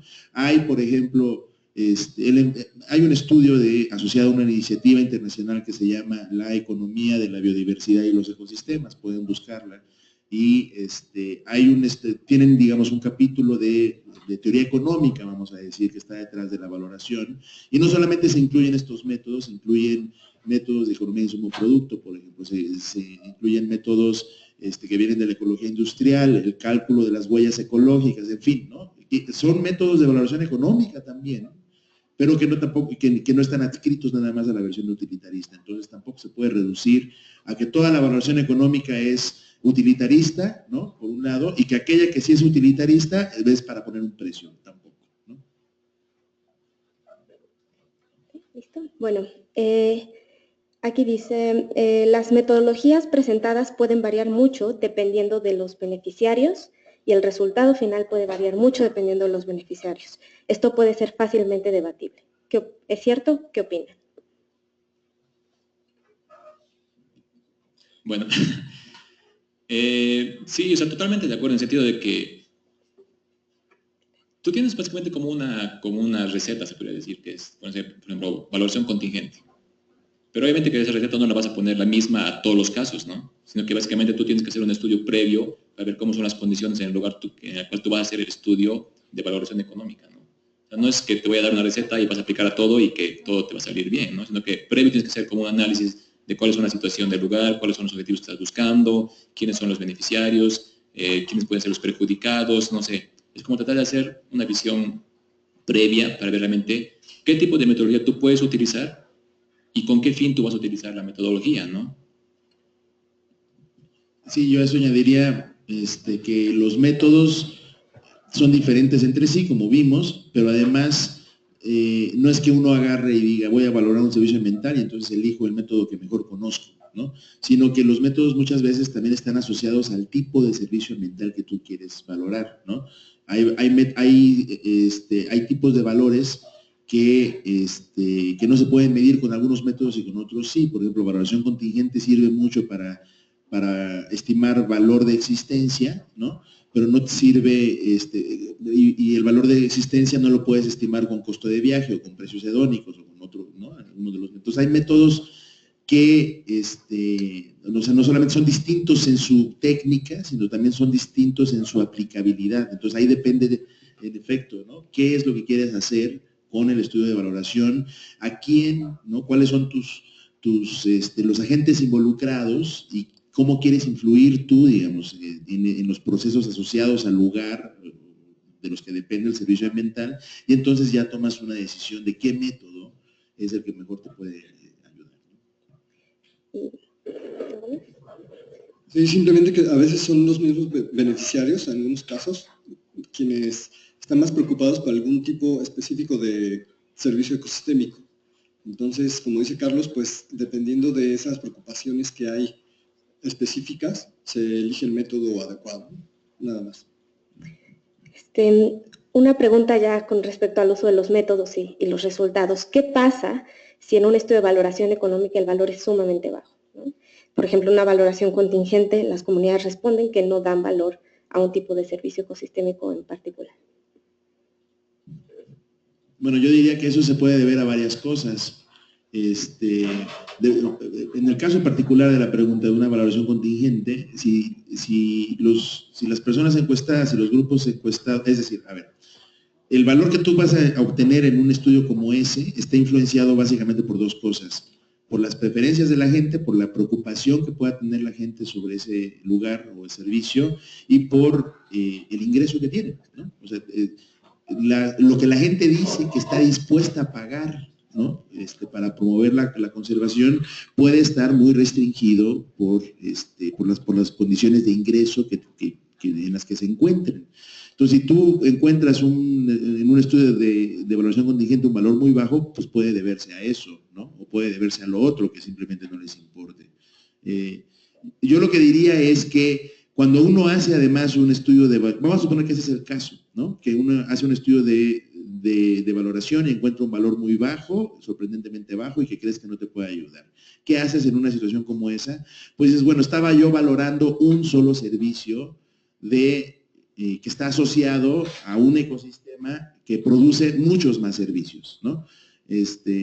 Entonces, con ese valor uno no está poniendo un precio o un valor monetario a ese ecosistema, al bosque o a lo que sea, ¿no? Porque ese bosque también produce otro tipo de servicios que no estás valorando y que pueden, ¿no?, ser mucho más elevados. Además, en la experiencia en lo que a mí me ha tocado ver, digamos, de estudios de valoración, ese casi nunca es el caso, ¿no? Casi siempre los valores son de una magnitud considerable, ¿no?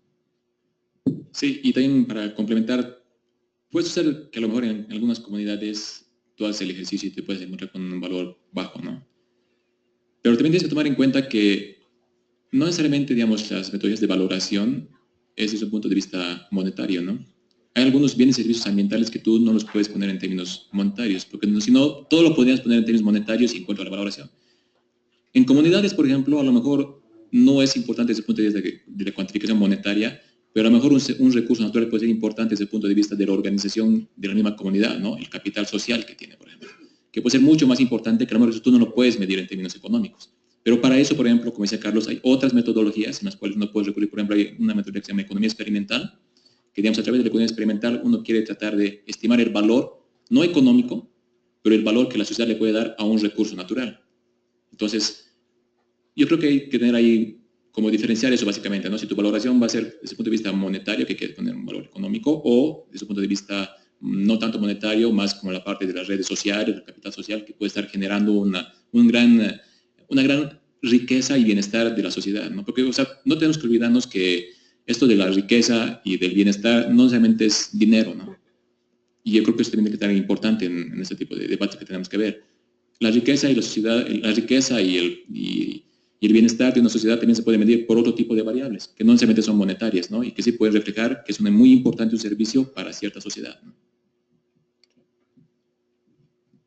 Sí, agregaré que como decía Carlos hace rato, ¿qué tanto es tantito, ¿no? ¿Qué tanto es bajo con respecto a otros estudios? Yo lo compararía con otros estudios, por un lado. Y bueno, puede ser que si sale bajo, dependiendo qué se está midiendo, ¿no? De manera intuitiva, sin necesidad de encuestas, nosotros podemos ver el valor que le damos aquí las personas de la Ciudad de México a las calles, a los lugares comunes que habitamos, cómo están sucios en comparación con otras ciudades como Querétaro, o sea, Ensenada, Aguascalientes. Entonces aquí podemos ver que ese valor, sin necesidad de medirlo, es mucho más bajo para las cuestiones ambientales aquí, de los habitantes de aquí, que de otras ciudades, ¿no? Y bueno, en este sentido, en el uso de la valoración económica, ¿cómo puede integrarse esta valoración económica en el conocimiento tradicional sustentable de las personas que viven dentro de las áreas naturales protegidas? O sea, sí hay esta valoración social y cultural, pero si se hace una valoración económica, ¿cómo las personas dentro de las ANP pueden integrar esto a sus conocimientos tradicionales y su vida diaria. Pues yo diría que pues depende qué quieras hacer de nuevo, ¿no? No hay una respuesta única que decía, sí se puede y se debe incorporar en el no hay, o sea, depende del caso, depende de qué quieras hacer. Ese es un problema que sí conviene mucho decirlo, no un problema, es una situación, es una condición que tiene el país que es muy distinta a otros países, que gran parte del territorio está bajo propiedad social, ¿no? Y entonces la conservación de los recursos está bajo propiedad social. Depende de la interacción que tengas tú con los propietarios de esos recursos, que básicamente son ejidos, comunidades, etcétera, en un gran porcentaje. Entonces, tú puedes tener casos en el que los famosos saberes tradicionales son más que suficientes para promover conservación, pero también puedes tener casos que sean exactamente lo contrario, ¿no?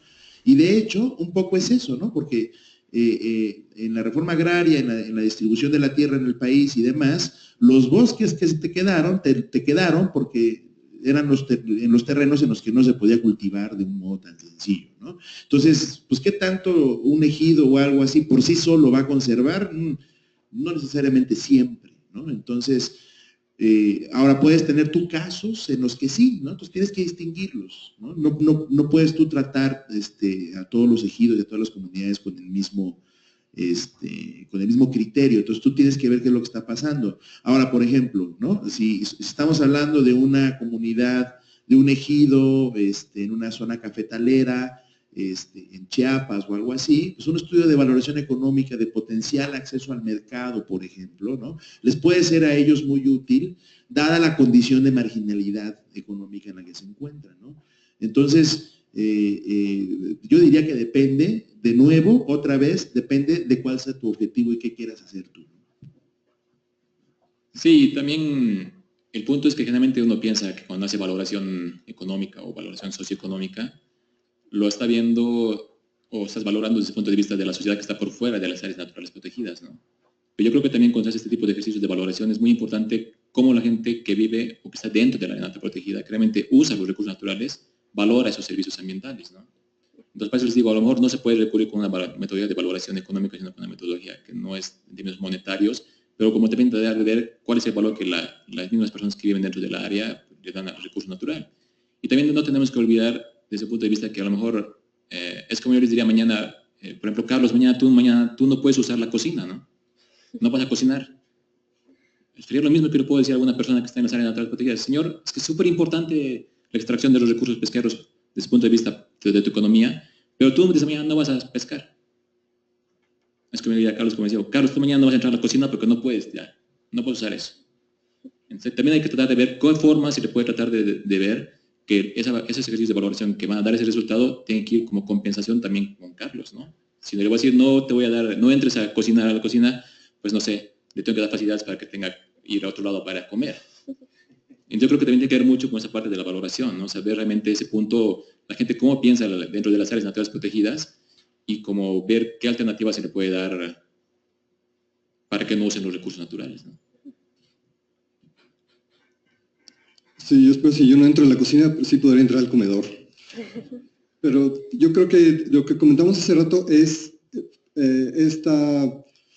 lo que se llama la renta económica del recurso natural, lo que está en la reserva, como comentábamos. Es importante que se quede ahí, digamos, y calcular cuánto vale esa reserva es importante, por ejemplo, para el pago por servicios ecosistémicos. Es lo que decíamos hace rato, cuál es el pago justo para que verdaderamente se conserve. O cuál es, digamos, si algún nivel de ecoturismo que se lleva a cabo in situ, cuál es lo que se puede ofrecer en servicios y a qué precios, ¿no? Podría, así como decía Carlos, en cuestiones agrícolas se les podría ayudar a mejorar su producción y ver cuáles qué opciones podrían darles mayor valor. Entonces, igual actividades ecoturísticas o pago por servicios ecosistémicos es una forma muy concreta para la valoración. Muchas gracias. Muchas gracias a todos por sus preguntas. han llegado cientos de ellas, entonces vamos a intentar contestar las más que podamos. Les agradecemos mucho tanto a los que están acá de manera presencial como quien nos escucha vía internet. Bueno, una pregunta más con respecto a los métodos de valoración. Dice, ¿qué valoración es más urgente? ¿La valoración por parte de la demanda o la que es por parte de la oferta? La que explicaba el doctor Rebollo, la que explicaba Carlos, el doctor Carlos. Si logras calcular las dos, ¿cuál ocupas? ¿Cómo lo sabes? ¿Y cuál es más efectiva? Bueno, yo diría que las dos son igual de urgentes, ¿no? O sea, pero como decíamos hace rato, no compiten una con la otra, muchas veces se complementan y hay casos en los que puedes aplicar una y no puedes aplicar la otra, ¿no? Si tienes un feliz caso en el que que pudiste utilizar las dos, pues utiliza las dos, ¿no? A final de cuentas, digamos, si pensamos en el esquema simple de la economía, pues si tienes oferta y demanda juntas, ya tienes tú como una idea muy clara del tamaño de la cosa, el tamaño del mercado. Entonces, si tienes las dos, pues no es de que elijas una o la otra, pues utiliza las dos, utiliza toda la información que tengas disponible. Pero sí, yo diría que no hay un método preferible en sí mismo, precisamente porque los métodos dependen de su aplicabilidad al tema que te esté interesando, ¿no? Entonces, puede haber, si yo quiero estimar disponibilidad a pagar, pues no me sirve mucho hacer un estudio de oferta, ¿no? O si quiero saber cuánto tengo que invertir para traer el agua de otro lado, pues a lo mejor si le pregunto a la gente cuánto está dispuesto a pagar por eso, pues tampoco me va a servir para responder la pregunta, ¿no? Entonces, yo diría que las dos son igual de urgentes, pero pues responden a diferentes preguntas y diferentes métodos. Okay. ¿Ustedes creen que la valoración de servicios ecosistémicos debe ser el pilar para poder reformar la legislación ambiental existente? Esto en el marco de sanciones más fuertes, dados los impactos a servicios ecosistémicos. Ya se usa en algún lugar y algunos ejemplos. Sí, evidentemente, ¿no? Yo diría que ese es uno de los campos de aplicación de la evaluación económica que sería estupendo que sucediera en México, que a raíz de lo que uno conoce de la evaluación económica, pues uno modifique las leyes, ¿no?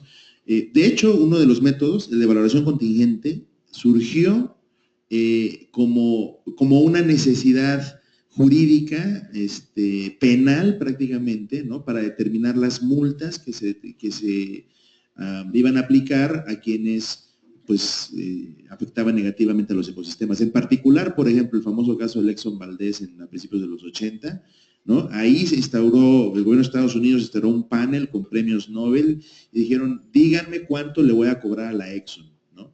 Y lo que ese panel hizo al final de cuentas pues fue como depurar, exactificar, poner muy en claro el método de la valoración contingente, ¿no? Entonces, ese método tuvo una aplicación directa digamos, en casos de justicia ambiental, ¿no? Entonces, acá, por ejemplo, con el derrame del río Sonora, cuando llegó el presidente del Grupo México a decir que ya tenía un fondo de 200 millones de pesos para cubrir los daños al río Sonora, pues todo el mundo dijo, bueno, ¿y por qué 200 millones de pesos? ¿No? O sea, ¿de dónde viene que con 200 millones de pesos ya vas a resolver los problemas?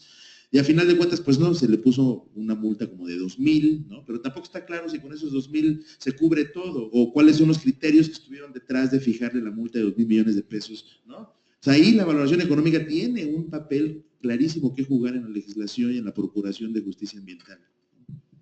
Sí, y también en el sentido que, por ejemplo, cuando uno presenta proyectos, tiene que hacer, por ejemplo, los estudios de evaluación de impacto ambiental, ¿no? Entonces, por ejemplo, cuando uno revisa esos estudios de evaluación de impacto ambiental, desde el punto de vista de afectaciones a biodiversidad, solamente te ponen, por ejemplo, se perderá esta cantidad de aves o se perderá esta cantidad de territorio, no sé.